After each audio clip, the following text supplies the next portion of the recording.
कृषिमा सरकारी लगानी बालुवामा पानी।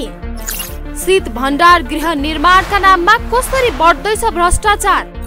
भ्यू टावरको विरोध भएपछि शीत भण्डारतर्फ भ्रष्टाचारीहरू किन रित्तिँदैछन् नेपालका शीत भण्डार गृहहरू। अर्थ मन्त्रालय र विद्युत प्राधिकरण बीच द्वन्द्वको बिउ। शीत भण्डार निर्माणको सेरोफेरोमा भइरहेको कृषि अनुदान दुरुपयोग विशेष। The news review.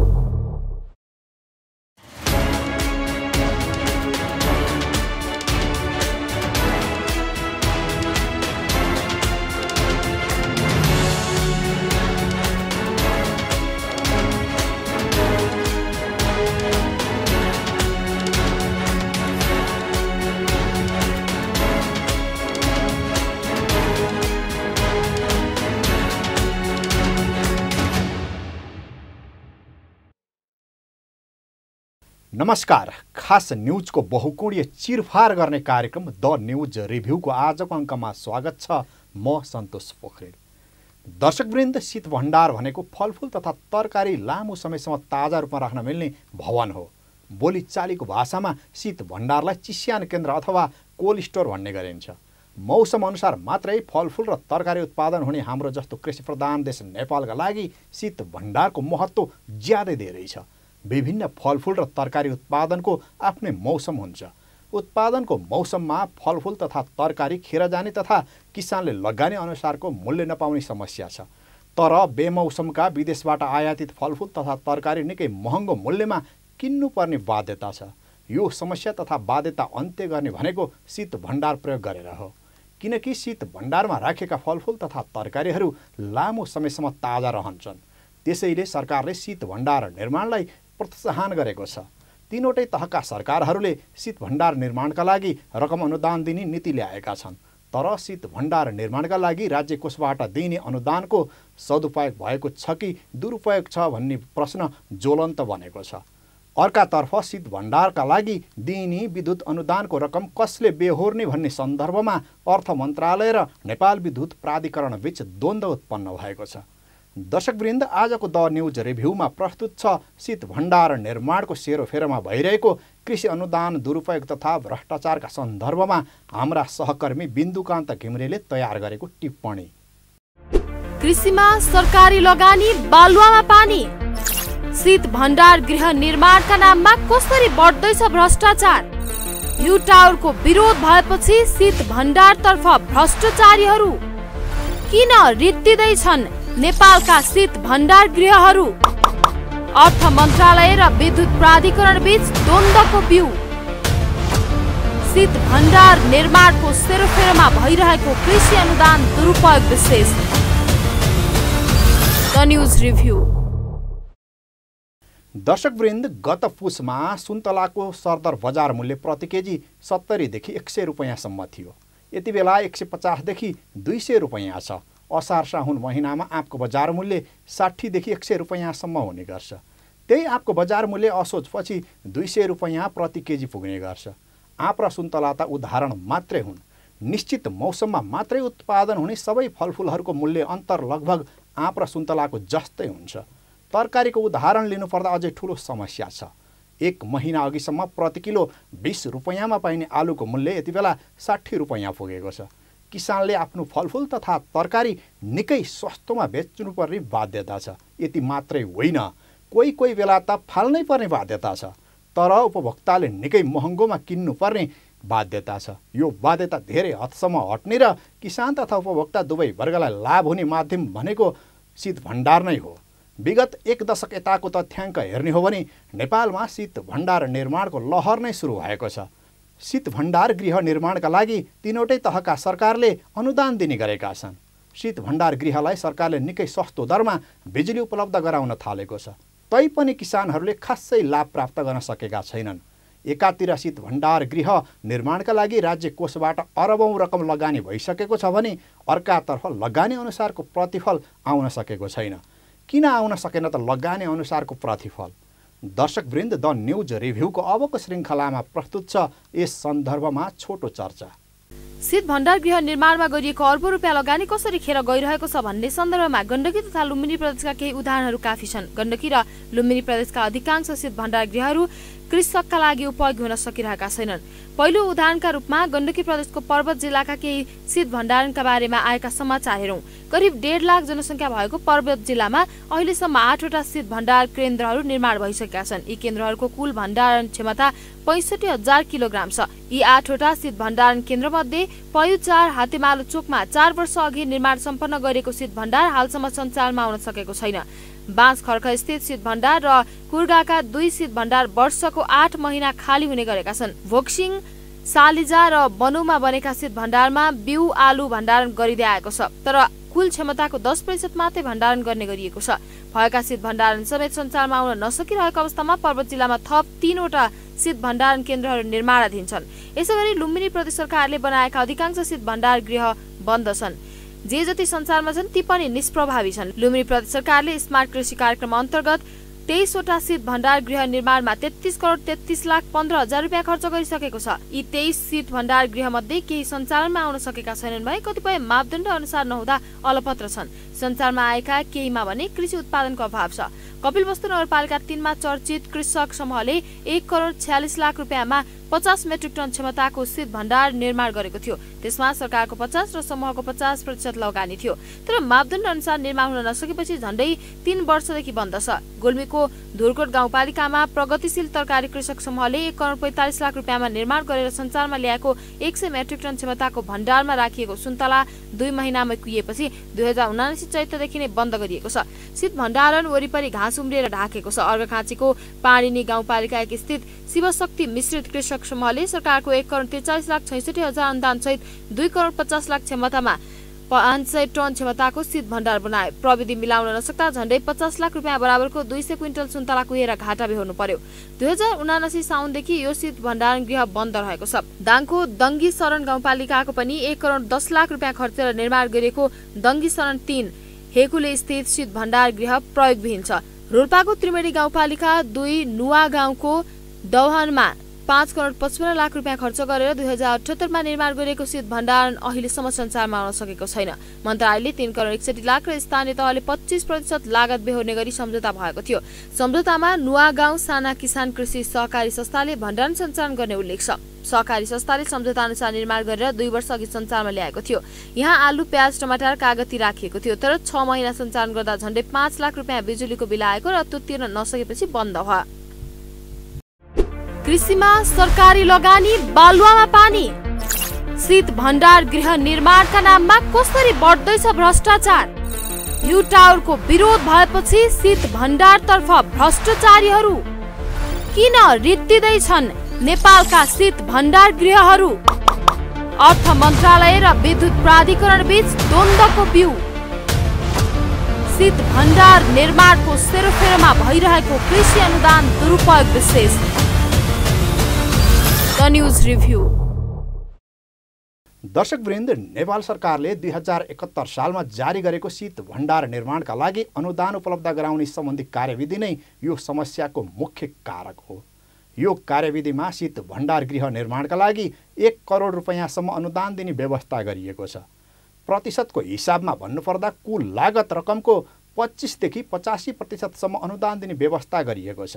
उदाहरणका लागि कृषक समूह, कृषि सहकारी संस्था लिमिटेड र सार्वजनिक कृषि उपज बजार सञ्चालक समितिबाट निर्माण गरिने 20 मेट्रिक टन भन्दा कम क्षमताको प्रस्ताव भएको शीत भण्डारका लागि लागत अनुमानको बढीमा 85% रकम अनुदान दिने व्यवस्था गरिएको छ भने 20 मेट्रिक टन भन्दा बढी क्षमताको प्रस्ताव भएको शीत भण्डारका लागि लागत अनुमानको बढीमा 70% रकम अनुदान दिने व्यवस्था गरिएको छ। यसैगरी निजी क्षेत्र फर्म वा कम्पनीबाट 20 मेट्रिक टन भन्दा कम क्षमताको शीत भण्डार निर्माण गर्दा लागत अनुमानको 50% रकम अनुदान दिने व्यवस्था गरिएको छ भने निजी क्षेत्र फर्म वा कम्पनीबाट 20 मेट्रिक टन भन्दा बढी क्षमताको शीत भण्डार निर्माणका लागि लागत अनुमानको बढीमा 25% रकम अनुदान दिने व्यवस्था गरिएको छ। यही अनुदान रकम पचाउनका लागि पनि मनपरी रूपमा शीत भण्डार गृह निर्माण गर्न थालिएको हो। पहिलो कुरा त सरकारी अनुदान पचाउने र कमिसन खाने उद्देश्य राखेर बनाइएको शीत भण्डार गृहहरू गुणस्तरहीन हुनु स्वाभाविकै हो।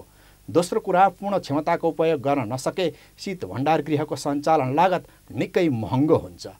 दर्शकवृन्द, द न्युज रिभ्यूको अबको श्रृङ्खलामा प्रस्तुत छ शीत भण्डार गृह निर्माणमा भएको राज्यको लगानी बालुवामा पानी हाले सरह भइरहेको सन्दर्भमा छोटो चर्चा। शीत भण्डार गृह निर्माणको अवधारणा आफैमा नराम्रो होइन, बरु अत्यन्तै राम्रो हो। नेपालमा तरकारी, फलफूल, आलु, पुष्प, माछा, खाद्यान्न बाली लगायत विभिन्न कृषि उपजहरूको उत्पादन उल्लेखनीय परिणाममा वृद्धि हुँदै आएको छ। आगामी वर्षहरूमा अझै वृद्धि हुन जाने सम्भावना देखिन्छ। कृषकहरूबाट उत्पादित तरकारी, फलफूल, पुष्प, आलु, माछा लगायतका उपजहरू छिटो नाश हुने भएका कारण कृषकहरू समस्यामा छन्। कृषि उपजहरूबाट कृषकहरूलाई अपेक्षित लाभ प्रदान गरी उत्पादन वृद्धिमा अझ बढी हौसियाला प्रदान गर्नुपर्छ। यसका लागि मुख्य माध्यम भनेको सुरक्षित भण्डारण गरी उचित समयमा बिक्री वितरणको व्यवस्था मिलाउनु हो। यस्तो व्यवस्था मिलाउनका लागि शीत भण्डार निर्माण गर्नु आवश्यक हुन्छ। छिटो नाश हुने खालका आलु, पुष्प, तरकारी तथा फलफूल जस्ता उपजलाई शीत भण्डारमा भण्डारण गरी माग अनुरूप क्रमिक रूपमा बजारमा पुर्याउन सकेमा कृषकहरूको आय बढ्छ, उत्पादन वृद्धिमा थप योगदान पुग्छ र शहरी क्षेत्रका उपभोक्तालाई खाद्य वस्तुको नियमित आपूर्ति हुन्छ। सिजनमा उत्पादन भएको कृषि उपज अफ सिजनका लागि सुरक्षित भण्डारण गर्न सकिने व्यवस्था छैन। सिजनमा बिक्री नभएका उपज त्यत्तिकै खेर जाने गरेका छन् भने अफ सिजनमा महँगोमा किन्नुपर्ने बाध्यता रहेको छ। यसैका लागि संघीय सरकारले शीत भण्डार गृह निर्माणका लागि अनुदान दिन थालेको हो। संघीय सरकारले अनुदान दिन थालेपछि शीत भण्डार गृह निर्माणको लहर सुरु भएको छ। प्रदेश सरकार, स्थानीय सरकार अस्तित्वमा आएपछि शीत भण्डार गृह निर्माणको अभियान नै सुरु भएको छ। तर आवश्यकताका आधारमा भन्दा पनि कमिसनका लागि शीत भण्डार निर्माण हुन थालेका छन्। एकातिर उपलब्धि देखाउन पाइने, अर्कातिर भवन निर्माण गर्दा ठेकेदारबाट मोटो रकम कमिसन आउने भएकाले प्रदेश सरकार तथा स्थानीय सरकारहरू हौसिएका छन्। सुरुमा स्थानीय सरकारहरू भ्यू निर्माण गर्न हौसिएका थिए। डाँडाका टुप्पा तथा खोल्सीहरूमा धेरै भ्यू टावर निर्माण पनि भयो, तर बजेट दुरुपयोगप्रति खबरदारी बढेका कारण भ्यू टावर निर्माण हुन छाडे। त्यसको सट्टा शीत भण्डार गृह निर्माणको अभियान सुरु भएको छ। मतिभ्रष्ट राजनीतिक कर्मी तथा बेइमान कर्मचारीका लागि भ्यू टावर भन्दा शीत भण्डार गृह आकर्षक शिकार हो। भ्यू टावरमा भन्दा शीत भण्डार गृह निर्माण गर्दा राज्यको बजेट बढी शिकार गर्न पाइन्छ। पहिलो कुरा त संघीय सरकारकै नीति तथा कार्यक्रममा उल्लेख भएका कारण शीत भण्डार गृह निर्माण गर्दा कसैले प्रश्न उठाउने ठाउँ रहँदैन। दोस्रो कुरा, विभिन्न उपकरणहरू जडान गर्नुपर्ने भएकाले शीत भण्डार गृह निर्माण गर्दा आउने कमिसन आकर्षक हुन्छ। तेस्रो कुरा, संघीय सरकारले मोटो रकम अनुदान दिने भएकाले लागत स्टेटमेन्ट बढाउन सहज हुन्छ। चौथो कुरा, शीत भण्डार गृह निर्माणपछि आफन्तलाई जागिर लगाउन पाइन्छ। कृषिमा सरकारी लगानी, बालुवामा पानी। शीत भण्डार गृह निर्माणका नाममा कसरी बढ्दैछ भ्रष्टाचार? भ्यू टावरको विरोध भएपछि शीत भण्डारतर्फ भ्रष्टाचारीहरू किन रित्तिँदैछन् नेपालका शीत भण्डार गृहहरू? अर्थ मन्त्रालय र विद्युत प्राधिकरण बीच द्वन्द्वको बिउ। शीत भण्डार निर्माणको सेरोफेरोमा भइरहेको कृषि अनुदान दुरुपयोग विशेष। The news review. दर्शकवृन्द, शीत भण्डार निर्माण गर्दा जति रकम लाग्ने गरेको छ त्योभन्दा बढी खर्च एक वर्षकै विद्युत महसुल बापत उठ्ने गरेको छ। उदाहरणका लागि 1000 मेट्रिक टन क्षमताको शीत भण्डार गृह निर्माणका लागि करिब 5 करोड रुपैयाँ लाग्ने गरेको देखिन्छ। तर 1000 मेट्रिक टन क्षमताको शीत भण्डार सञ्चालन गर्दा एक महिनामा करिब लाखौँ रुपैयाँ विद्युत महसुल उठ्ने गरेको देखिन्छ। वर्षैभरि पूर्ण क्षमताको उपयोग नहुँदा शीत भण्डारण केन्द्र घाटामा जाने सुनिश्चित हुन्छ, किनभने शीत भण्डार केन्द्रमा प्रति केजी मासिक 3 रुपैयाँ भन्दा बढी भाडा तिरेर आफ्ना उत्पादन राख्दा किसानलाई खासै नाफा नहुने कुरा पुष्टि भइसकेको छ, किनकि ढुवानीका लागि पनि रकम खर्च हुन्छ। 1 केजीको मासिक 3 रुपैयाँ भाडा लिँदा 1000 मेट्रिक टन क्षमताको शीत भण्डारले आम्दानी गर्ने भनेको मासिक 30 लाख रुपैयाँ मात्रै हो। तर शीत भण्डार 12 महिना पूर्ण क्षमतामा सञ्चालन हुनु भनेको असम्भव हो। प्रायजसो शीत भण्डारमा कुल क्षमताको 20% भन्दा कम वस्तु राख्ने गरिएको छ, जबकि बिजुलीको महसुल मात्रै मासिक 10 लाख रुपैयाँ उठ्छ। यही समस्यालाई मध्यनजर राख्दै सरकारले शीत भण्डार गृहले खपत गर्ने बिजुलीको महसुलमा 50% अनुदान दिने घोषणा अर्थ मन्त्रालयले गरेको छ। तर यो रकम आफूले नपाएको गुनासो नेपाल विद्युत प्राधिकरणको छ। यो समस्याका विषयमा बुधबार प्रतिनिधि सभा अन्तर्गतको कृषि, सहकारी तथा प्राकृतिक स्रोत समितिले कृषि मन्त्री ज्वालाकुमारी शाह र विद्युत प्राधिकरणका कार्यकारी निर्देशक कुलमान घिसिङलाई बोलाएर छलफल गरेको छ। दर्शकवृन्द, द न्युज रिभ्यूको अबको श्रृङ्खलामा प्रस्तुत छ उक्त छलफलका सन्दर्भमा छोटो चर्चा। वैशाख 12 गते बुधबार प्रतिनिधि सभा अन्तर्गतको कृषि सहकारी तथा प्राकृतिक शोध समितिको बैठकमा बोल्दै कृषि मन्त्री ज्वाला कुमारी शाहले शीत भण्डार सञ्चालनबाट किसानलाई लाभ पुर्याउनका लागि विद्युत महसुलमा भारी अनुदान दिनुपर्ने बताउनुभयो। यसका लागि 50% अनुदानको व्यवस्था गरिदिएको बताउँदै उहाँले यस्तो अनुदान कृषि मन्त्रालय मार्फत प्रवाह गर्न उपयुक्त हुने बताउनुभयो। यसैगरी समितिको बैठकमा बोल्दै नेपाल विद्युत प्राधिकरणका कार्यकारी निर्देशक कुलमान घिसिङले प्राधिकरणको आम्दानीबाट सरकारले विभिन्न शीर्षकमा दिने विद्युत सहुलियत धान्न असम्भव रहेको बताउनु भएको छ। कार्यकारी निर्देशक घिसिङले सरकारले विद्युतीय सहुलियत घोषणा गर्ने तर सरकारले प्राधिकरणलाई सहयोग नगर्ने अवस्था रहेको बताउनुभयो। उहाँले सरकारले दिने विद्युत सहुलियतको रकम प्राधिकरणलाई सरकारले दिनुपर्ने दावी गर्नुभयो। घिसिङले विद्युत प्राधिकरणको आम्दानीबाट सरकारले दिने विद्युत सहुलियतको धान्न सम्भव नहुने उल्लेख गर्नुभयो। उहाँले सरकारले सहुलियत घोषणा गर्ने तर प्राधिकरणलाई रकम भुक्तानी दिँदा प्राधिकरण समस्यामा परेको गुनासो गर्नुभयो। शीत भण्डारणको लागि सरकारले विद्युतमा 50% अनुदान दिएको तर रकम अहिलेसम्म अर्थ मन्त्रालयले नदिएको घिसिङले बताउनुभयो। कृषिमा सरकारी लगानी बालुवामा पानी। शीत भण्डार गृह निर्माणका नाममा कसरी बढ्दैछ भ्रष्टाचार। भ्यू टावरको विरोध भएपछि शीत भण्डारतर्फ भ्रष्टाचारीहरू किन रित्तिँदैछन् नेपालका शीत भण्डार गृहहरू। अर्थ मन्त्रालय र विद्युत प्राधिकरण बीच द्वन्द्वको बिउ। शीत भण्डार निर्माणको सेरोफेरोमा भइरहेको कृषि अनुदान दुरुपयोग विशेष। The news review. दर्शकवृन्द, पहिलो कुरा त धेरै जसो शीत भण्डार गृह कोल्ड स्टोरहरू कमिसनकै लागि बनाइएकोले गुणस्तरहीन छन्। दोस्रो कुरा, जे जति गुणस्तर योग्य छन् तीमध्ये 90% भन्दा बढी घाटामा छन्। किसानका उत्पादन राखे बापत आउने भाडाले बिजुलीको बिल तिर्न नसकेका कारण कतिपय कोल्ड स्टोर धमाधम बन्द भइरहेका छन्। यति हुँदाहुँदै पनि थप कोल्ड स्टोर निर्माणमा राज्यको बजेट खर्च गर्ने सिलसिला जारी छ। राज्यले लगानी गर्दा कम्तीमा सम्भाव्यता अध्ययन गर्नै पर्छ। हचुवाको भरमा गरिएको लगानी खेर जान्छ। उत्पादनको सम्भाव्यता अध्ययन, त्यसको बजारीकरण, बिक्रीबाट हुने प्रतिफल र बजारीकरणका लागि आवश्यक सडक पूर्वाधार समेत अध्ययन नगरी शीत भण्डार गृह निर्माण गर्नु भनेको स्वयंमा भ्रष्टाचार हो। नेपालमा भौतिक संरचना निर्माण गर्न जति हतार उत्साह हुन्छ, बनिसकेपछि सोही अनुसार व्यवस्थापन गर्न चासो दिइँदैन। शीत भण्डार गृहहरू समस्यामा पर्नुको कारण पनि यही हो।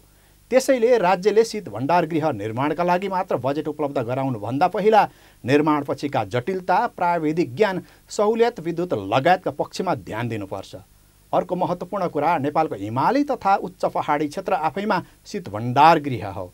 भरपर्दो सडक तथा रोपवेको व्यवस्था गर्ने हो भने उच्च पहाडी तथा हिमाली क्षेत्रमा बिजुली प्रयोग बिना नै कोल्ड स्टोर सञ्चालन गर्न सकिन्छ।